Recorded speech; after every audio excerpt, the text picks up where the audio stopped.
Say what you will about the Pittsburgh Steelers season, and yes, it isn't good, and it hasn't been good.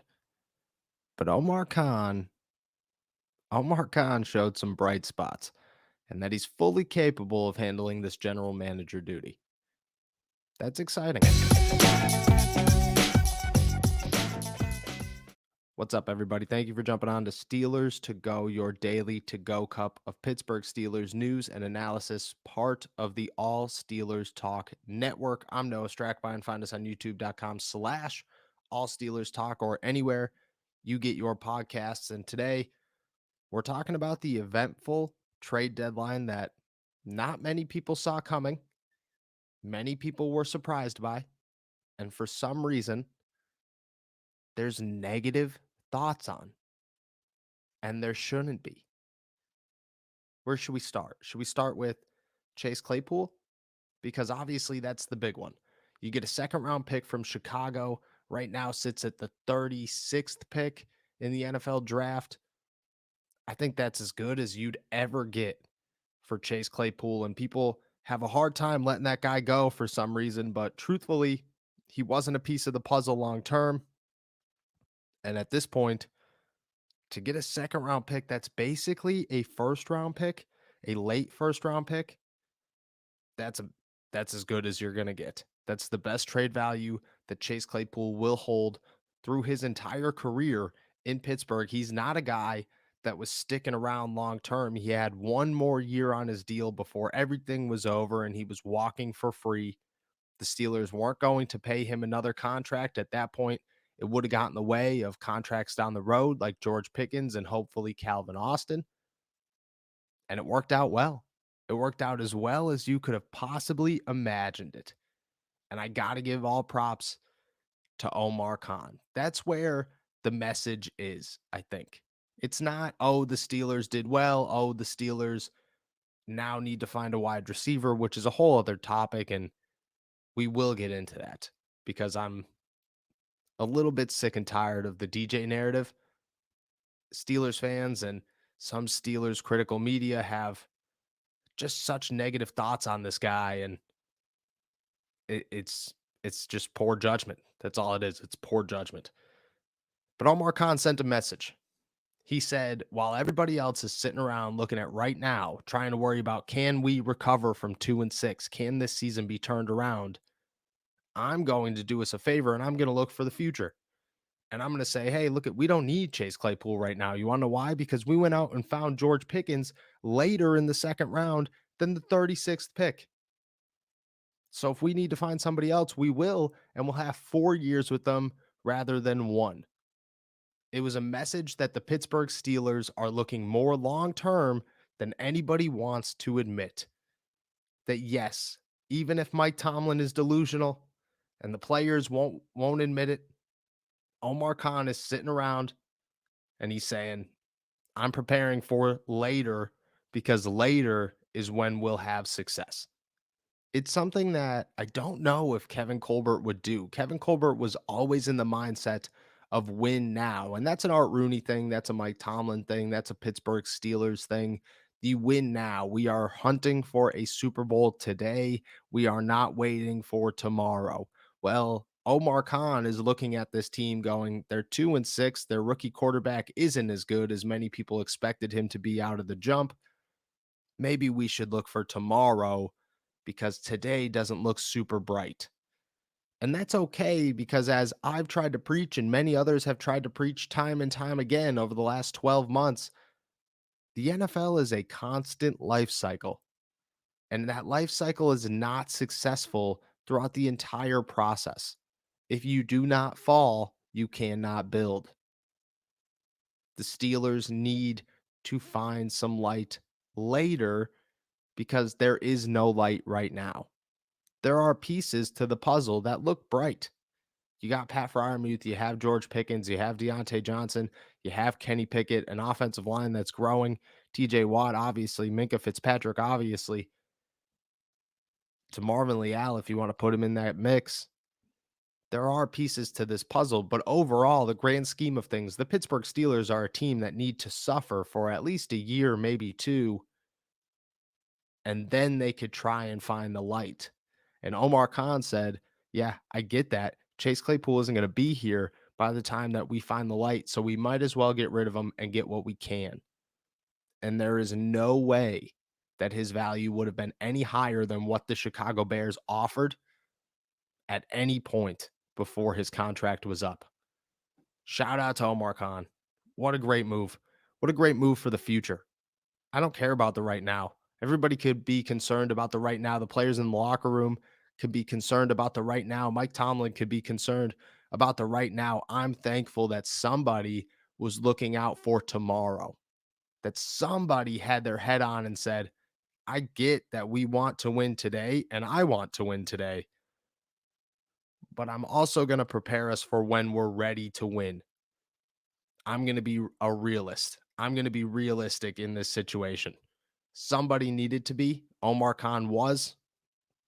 And anybody who was sitting around, I mean, 48 hours ago, I was getting people tweeting at me saying, trade Omar Khan and sign Kevin back, get Kevin back, which, is a normal response. Fans get very angry over pretty much anything when it comes to football. It doesn't take much to spur a ridiculous comment or just an irrational thought. But now, if you're waking up this morning and you're thinking trade Omar Khan, sign Kevin, you're missing something because Omar Khan's the only one being realistic about the Pittsburgh Steelers, and he's the only one that's going to save this team for the future because the GM's job is to win Super Bowls, and he realizes that chances are you're not winning a Super Bowl this year.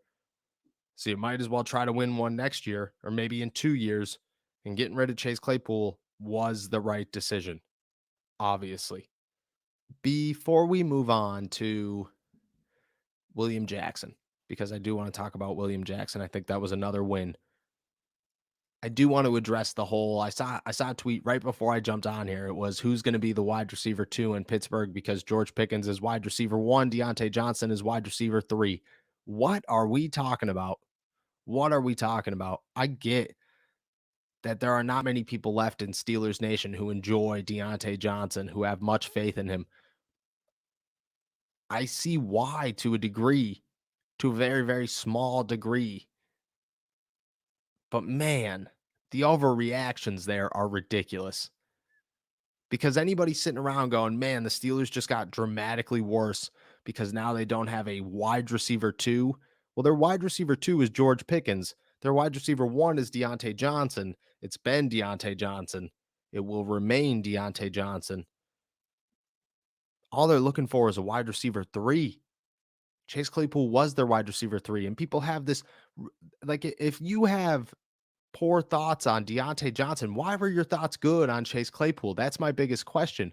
Why were you sitting around so high on a guy that did so little if you weren't high on a guy who was consistent outside of a couple of drops? And yeah, those drops were big. And there were definitely moments where you looked at Deontay Johnson. There are moments where you look at Deontay Johnson and go, man, you got to catch that football. But there are a lot of moments in Chase Claypool's career, short career, where you said, man, you got to stay on your feet.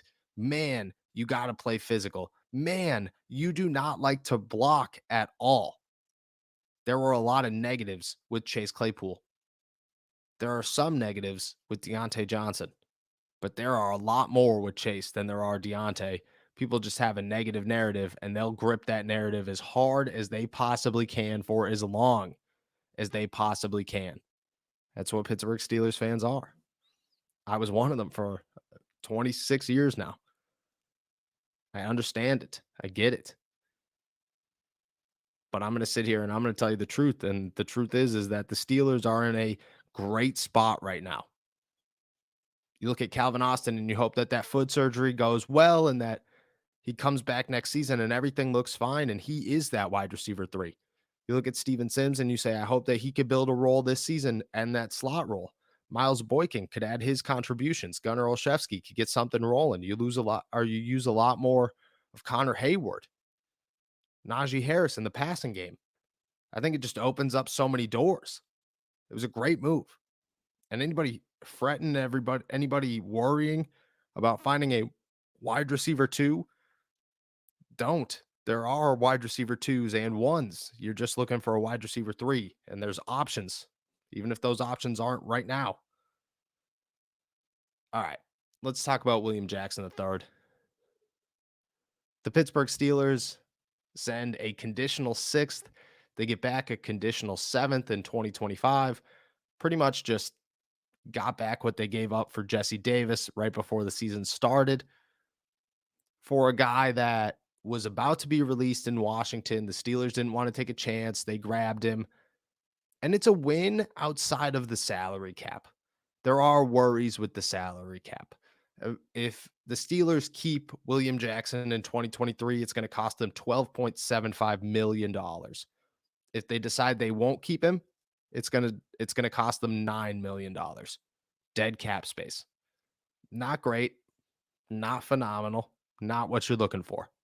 Especially a guy who has been on the decline, who's 30 years old, didn't really work out in Washington. And yes, it was a different scheme. And I think the scheme in Pittsburgh fits Jackson a lot more than the scheme in Washington. I think everybody's willing to admit that. That's a good thing. But the money's a worrisome to a degree. And this is another compliment to Omar Khan. If there is anybody in the NFL that I truly believe understands fully that the salary cap is a myth, it is Omar Khan. The dude for years has pulled out everything and anything he possibly can to put together the best contracts for the Pittsburgh Steelers in the Pittsburgh Steelers' favor. Every single year for 20 years almost, you have watched this team head into the offseason, come up with signings that you just looked at and said, that shouldn't have happened. What a win for the Steelers. What a steal. I can't believe Omar Khan did this. Omar Khan is a wizard. He's working his magic. Anything you could come up with. Time and time again, we have watched this happen. So am I worried about $9 million or $12.75 million? No, I'm not. Because I know Omar Khan has a bag of tricks right up his sleeve and he's ready to work. And he knew that before he made the trade. He knew that before he said, hey, yep, send him over. He knew exactly how this is going to work out in his favor, in the Steelers' favor. And it's a thing of beauty when it comes to a guy who is that good at the salary cap. There was a lot of people, I think myself included, that was a big Brandon Hunt fan and wanted the Steelers to sign Brandon Hunt as their next GM. Omar Khan has shown us, all of us, that man, oh man, they made the right call. Art Rooney knew what he was talking about. Mike Tomlin knew what he was talking about. That team is good. Andy Weidel is a great compliment. The front office seems to be different, and you want different because the Steelers are different. This is not the team they've been for the last 20 years. They're hitting a phase that they don't know how to navigate through, that Art Rooney hasn't navigated through in 20 years, that Mike Tomlin has never navigated through. This is uncharted territory for the Pittsburgh Steelers, and Omar Khan is a fresh face that says, I might have been involved in this for a long time, but I looked at it differently. Now that I'm the GM, I'm going to make sure that we have a future as well as a now, and that our future always looks bright.